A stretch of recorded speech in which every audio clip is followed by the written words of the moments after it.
Vamos a hablar un poco de economía ahora, de cómo está el país. Ya tenemos un panorama de lo que sucede en lo político.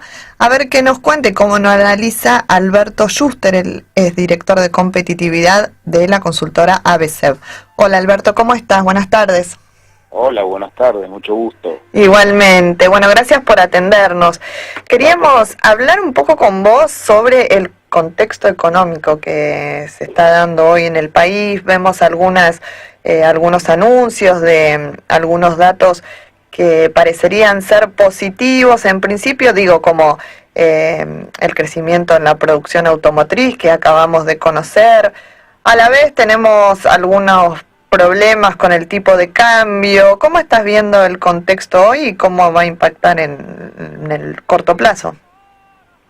A ver, el enfoque gradualista que ha adoptado el actual gobierno para tratar de salir de una situación muy mala inicial, pero que no estalló, y que por otro lado, en mi criterio, es el único camino posible que Argentina tenía para ir saliendo de esto, hace que el crecimiento económico que ya tuvimos el año pasado, que probablemente repitamos en alguna manera este año, un poco más, poco menos, y que se plantea para los próximos años, sea un crecimiento alrededor de un 3% anual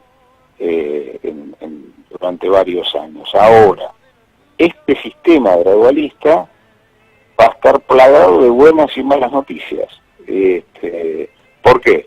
Porque cuando nosotros veníamos, por ejemplo, del 2002, de una debacle económica donde los salarios habían bajado notablemente y a partir de ello todos los costos argentinos habían bajado notablemente en dólares, entonces importar era mucho más caro, salir del país era carísimo, exportar era mucho más fácil y además tuvimos una época con commodities muy altos en precio. Eso no se va a volver a repetir. ¿Por qué? Porque cuando este gobierno inicia su periodo tiene los salarios y los costos y los impuestos en dólares altos, además se encuentra con el problema de tener que corregir las tarifas, que durante 12 años nos las regalaron de los servicios públicos.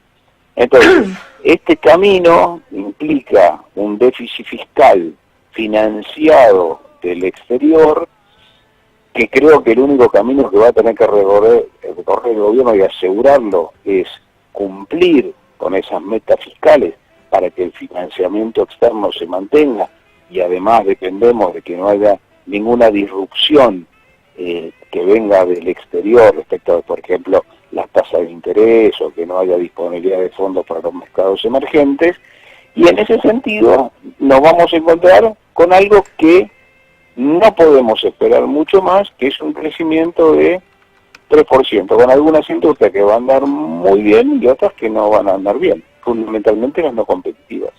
Claro, ¿y cuáles son hoy las más y las menos competitivas? Porque también se escucha mucho, ¿no?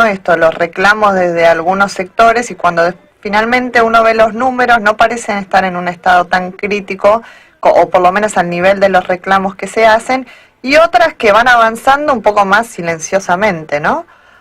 Sí, aquí tenés que separar básicamente en tres sectores de la economía. Primero, los que están alrededor de los commodities, commodities agropecuario, minerales, petróleo y gas. Ahí vos no tenés competencia. ¿Por qué? Porque los commodities tienen su precio internacional, y lo que pueden hacer las empresas que están en esos rubros es ganar más o ganar menos. Para que se entienda, una explotación agropecuaria, olvidémonos de la sequía, tiene un precio internacional determinado para su producto, y si tiene mayores o menores costos, gana más o gana menos. Y si gana más, expande su producción, y si gana menos, la achica. Pero ahí no se compite con el resto del mundo. ¿Dónde se compite con el resto del mundo? En las manufacturas y en los servicios.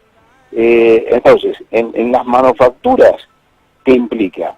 Que el país importe más, que exporte más, en el turismo que la gente salga más y, por otro lado, que haya, que también en los servicios se exporte o se importe más, pero además que haya en ese contexto de manufacturas y servicios más empresas más competitivas y menos competitivas. Voy a tu pregunta.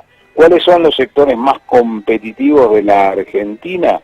Los que tienen que ver con todo el complejo industrial agropecuario, todo lo que tiene que ver con la farmacéutica, la industria farmacéutica, también la producción automotriz está en un nivel razonable, y los peores tienen que ver con los textiles, la indumentaria, los artículos basados en la fabricación de muebles, por ejemplo, las bicicletas, la industria electrónica. Esos son los sectores menos competitivos de la economía argentina. Claro, además afectados por la importación, ¿no? Por supuesto, porque en la medida que esos sectores no puedan competir con las mismas cosas que vienen o de Brasil, porque Brasil es tan poco competitivo con nosotros, como nosotros, pero tiene mucha escala. Y si no, vienen del Asia. De China, sí, seguro. Claro, del Asia. Entonces, el problema es, en teoría, hay muchos que están pregonando que esos sectores deberían desaparecer. Ahora, esos sectores, los no competitivos, constituyen sectores que emplean 400.000, 500.000 personas. Entonces, desde el punto de vista práctico, ningún país hace eso. Y nosotros no deberíamos hacerlo tampoco. Con lo cual, no quiere decir que esos sectores tengan que vivir a costa del erario público, que en definitiva somos todos nosotros, porque a veces se piensa que el Estado es una entelequia marciana, y en realidad el Estado somos nosotros, que tengan que vivir a costa nuestra toda la vida, pero que también no desaparezcan en un año, ni en 2, ni en 3. Seguro. Bueno, Alberto, muchísimas gracias por habernos atendido, ¿eh? Bueno, un gusto. Un gusto, Hasta que tengas pronto. buen día. Hablamos con Alberto Schuster, director de competitividad de ABCEB.